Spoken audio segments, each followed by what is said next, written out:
Hii ni Kiko Media. Usisahau kusubscribe. Teknolojia ina uhusiano wa pande mbili na uhalifu. Inatumika kama zana ya kisasa kwa uhalifu kufanya uhalifu wa kimtandao, wizi wa kifedha, ukatili, lakini pia ni zana kuu ya vyombo vya usalama kugundua na kuwakamata wahalifu kwa kutumia mbinu ya email tracking. Hapa kuna mambo muhimu kuhusu uhusiano huu. Uhusiano wa mtandao.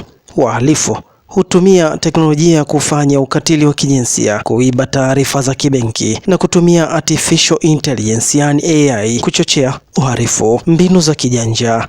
Wahalifu hutumia barua pepe, mitandao ya kijamii na simu kudanganya na kuiba taarifa za wateja. Usalama wa teknolojia. Polisi hutumia teknolojia ya kisasa ya email tracking kuwanasa wahalifu wanaobadilisha laini za simu. Udhibiti wa wahalifu. Teknolojia inatumika pia kudhibiti uhalifu wa kimazingira kama vile uharibifu wa misitu. Ulinzi wa mtandao. Ni muhimu kwa watumiaji kuzingatia vidokezo vya kiusalama kama vile nywila thabiti na kutotoa taarifa za siri. Uhusiano huu ni wa kasi na mabadiliko ya mara kwa mara, ambapo teknolojia inapokuwa, wahalifu wanapata mbinu mpya na vyombo vya usalama pia vinaboresha mbinu zao za kuwanasa wahalifu hao. Wadukuzi wa kimtandao hutumia mbinu mbalimbali kuiba taarifa binafsi au kudukua mifumo mbalimbali. Mbinu kuu tano ni pamoja na kulaghai kwa barua pepe, programu zisizofaa, kubadilisha nywila, kujifanya mtu mwingine yani social engineering, na kutumia mitandao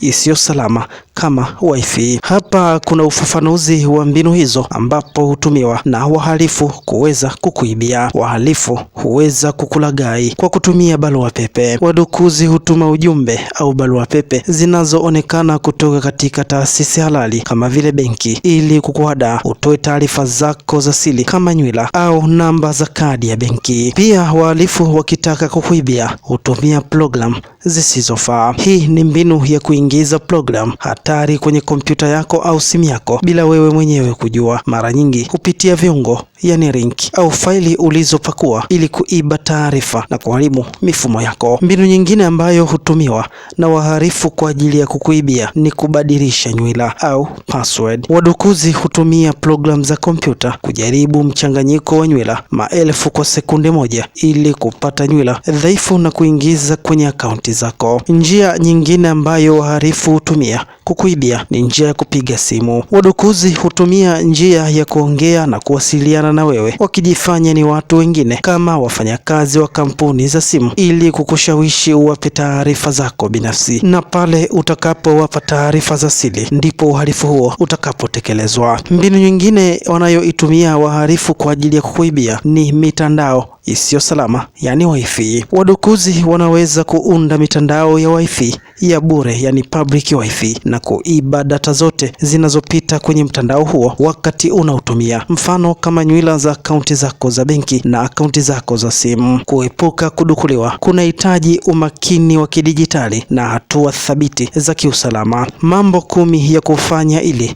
kuepuka kudukuliwa. Tumia nywila imara na tofauti. Tengeneza nywila au password zenye mchanganyiko wa herufi kubwa, ndogo, namba na alama, na usitumie nywila au password moja kwenye akaunti zote. Ili kuepuka wadukuzi, chukua tahadhari ya viungo au linki. Usibonyeze kiungo au linki kufungua faili kutoka kwenye barua pepe au ujumbe usiojulikana. Usitumie wifi za bure kwenye maeneo ya wazi kwa miamala ya kibenki au kuingia kwenye akaunti muhimu. Ili wadukuzi wa kimitandao wasifanikishe adhima yao, tumia antivirus imara. Tumia program za kuzuia virus yani antivirus inayofanya kazi vizuri kwenye kompyuta na simu yako. Ili kuwakwepa wadukuzi, linda taarifa zako binafsi. Usitoe password au nywila, namba ya siri ya benki au taarifa nyeti kwa mtu yeyote kupitia simu au mitandao ya kijamii. Ili kuwakwepa wadukuzi, pia unaweza kufunga vifaa vyako. Weka kodi au alama ya kidole kwenye simu na kompyuta yako ili mtu mwingine asitumie bila ruhusa yako. Elimika kuhusu mbinu za udukuzi. Fuatilia habari za kiusalama mtandaoni ili kujua mbinu mpya zinazotumiwa na wadukuzi. Hizo ndizo mbinu ambazo wadukuzi wanazitumia kwa ajili ya kukuibia kwenye kompyuta yako au kwenye simu yako kupitia mitandao ya kijamii. Lakini pia tumeangalia njia ambazo unaweza kuzitumia ili kuwakwepa wadukuzi wadukuzi hao. Nikushukuru sana, endelea kuwa na Kiko Media. Asante na kwaheri.